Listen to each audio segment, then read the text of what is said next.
What do you think of when I say the word information? You may think your search engine results, news, a boring lecture. This book, that book, sure, why not? But how many of you thought of something like this? Your chemistry teacher's favorite tool to torture you? The periodic table. Most of you may not know or remember how to read the table, but it still remains perhaps the most commonly used way to convey basic details about chemical elements. After all, tables are just awesome. It still doesn't surprise me when people first see this for the first time and get really overwhelmed. This here, my friends, is an option chain. And while it may look formidable and confusing, you shouldn't worry because I'm here to demystify it for you. See, an option chain is nothing but the detailed listing of all the contracts of a given stock or index. This is where you see all the relevant info. Let me first take you through the basic terms. You'd notice calls and puts here.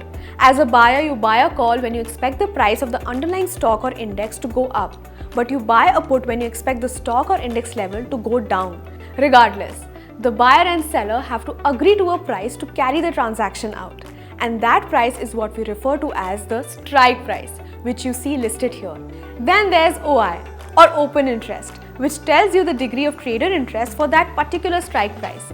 These are expressed in percentages. Higher the percent you see, the greater the trader interest. Next up, we have volume, which also indicates the extent of trader interest along with the number of contracts traded during the day for that particular strike price. Right next to volume is IV, which stands for implied volatility.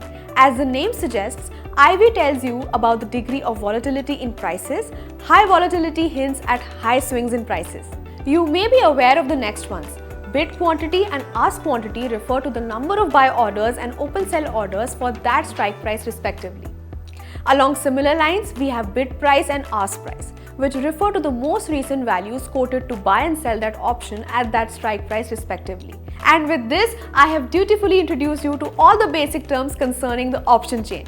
But there's still stuff you need to know about how the option chain actually works.